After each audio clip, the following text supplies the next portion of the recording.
SAKAO, l'armée thaïlandaise a installé près de 16 km de fils barbelés pour empêcher les escrocs, trafiquants de drogue et travailleurs clandestins de franchir facilement la frontière entre la Thaïlande et le Cambodge, à l'est. Ce week-end, des soldats de la Burapha Task Force ont déployé 9,8 km de barbelés le long du canal From Hot, entre les points de contrôle frontaliers Aranyaprathe 20, pont de Klong Luek, et Aranyaprathe 31, dans la province de Sakao. Cette zone, dont le relief facilite les passages illégaux, était jusque-là vulnérable. Plus tôt, 6,3 km de barbelés avaient déjà été installés entre Aranyaprathe 08 et Aranyaprathe 20. L'armée affirme que cette barrière devrait freiner les passages illégaux de certains groupes, notamment des escrocs, des migrants clandestins et des trafiquants de drogue, qui utilisaient jusqu'ici des traversées naturelles pour se déplacer entre les deux pays. Frontière Thaïlande-Cambodge. Selon l'armée thaïlandaise, la présence de nombreuses roquettes et mines terrestres cambodgiennes rend toujours les zones frontalières dangereuses pour les civils comme pour les militaires. À ce jour, 824 cratères de roquettes ont été recensés près de la frontière, la plupart situés dans des zones habitées et proches d'hôpitaux. Les équipes de déminage travaillent sans relâche pour neutraliser ces munitions et permettre aux habitants évacués de rentrer chez eux en toute sécurité. Le général Boun Sampad Klang, commandant de la 2e région de l'armée, rappelle que certaines roquettes tirées depuis le Cambodge n'ont pas explosé et représentent un danger mortel. Il appelle la population à signaler immédiatement toute découverte et à s'éloigner des zones suspectes. Les soldats doivent également faire face à un autre péril, de nombreuses mines antipersonnelles laissées en territoire thaïlandais par les forces cambodgiennes avant leur retrait. Samedi, une explosion a grièvement blessé 3 militaires dans la province de Sisaket, coûtant une jambe à l'un d'eux. Le ministère thaïlandais des Affaires étrangères a fermement condamné ces actes, les qualifiant de violations flagrantes de la souveraineté nationale, du droit international et de la Convention d'Ottawa interdisant les mines antipersonnelles. Il exhorte le Cambodge à mettre fin immédiatement à ces violations et à coopérer d'urgence pour le déminage humanitaire convenu entre les deux premiers ministres. Les 824 cratères recensés se répartissent dans 4 provinces du nord-est, Buriram, Sisaket, Surin et Ubon Ratchathani. 18 mines PMN-2 ont été retrouvées, dont 2 toujours actives, ainsi que de nombreuses grenades propulsées par roquettes. Comme l'a déclaré la porte-parole des forces armées, le colonel Chatrapé Punsri. Ces armes sont une mort silencieuse qui se cache près des maisons, des hôpitaux et des champs des habitants. Frontière Thaïlande-Cambodge. Les affrontements le long de la frontière ont porté un coup sévère à l'économie du Nord-Est, avec des pertes commerciales estimées à 500 millions de bahts par mois dans seulement 4 provinces. Depuis début juin, le conflit et la fermeture de plusieurs points de passage ont fortement perturbé les échanges transfrontaliers. Avant l'escalade, le commerce avec le Cambodge atteignait 10 milliards de bahts par mois, dont 95% via les postes frontaliers de l'Est.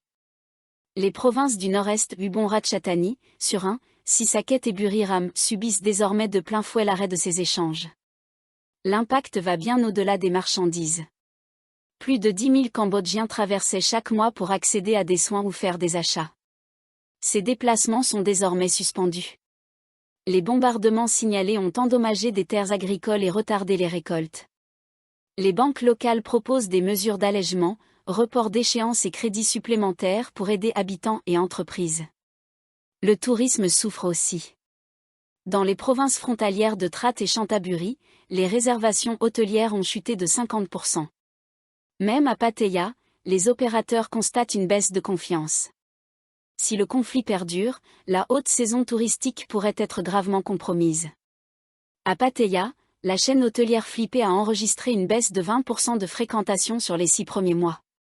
Son propriétaire prévient. Si le conflit n'est pas réglé, nous devrons procéder à une restructuration majeure. Le marché du travail est lui aussi touché. Dans le district de Klong Ykai, province de Trat, de nombreux travailleurs journaliers cambodgiens sont retournés chez eux et ne peuvent plus revenir en Thaïlande. Seul un petit nombre d'ouvriers sous contrat reste encore, mais l'incertitude demeure. Sur le terrain humain, environ 180 000 villageois avaient fui les combats.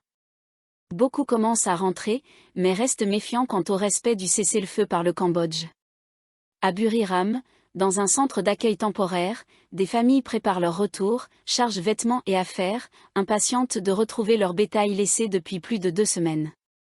Aoudou Kiram, 42 ans, confie que ses revenus issus de l'évéaculture 5 000 à 6 000 bahts par semaine sont tombés à zéro pendant le conflit, alors que les dettes continuaient de s'accumuler. Elle rentre malgré ses doutes pour travailler et rembourser ses créanciers. Winnie Takemfon, lui aussi sur le chemin du retour, résume l'espoir partagé. Après plus de 2 semaines loin de chez nous, nous rêvons de retrouver une vie normale et que la paix revienne pour de bon. L'autorité du tourisme de Thaïlande prévoit plus de 3,16 millions de déplacements domestiques durant les 4 jours du week-end prolongé de la fête des mères, du 9 au 12 août, générant environ 13,75 milliards de bahts de recettes. La province affichant le taux d'occupation hôtelière le plus élevé sera Prachuap Khiri Khan, avec 88%.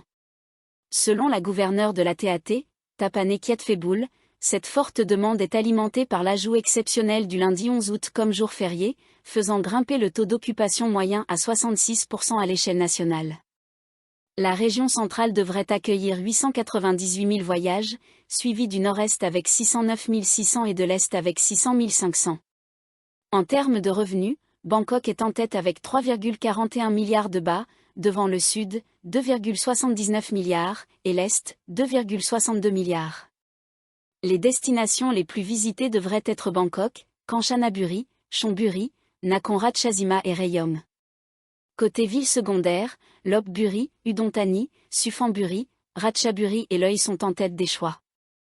Outre Prachuap Khiri Khan, les provinces avec les meilleurs taux d'occupation sont Samut Songkhram, 82%, Surat Thani, 77%, Songkhla, 77%, et Phetchaburi, 76%, principalement grâce au tourisme intérieur.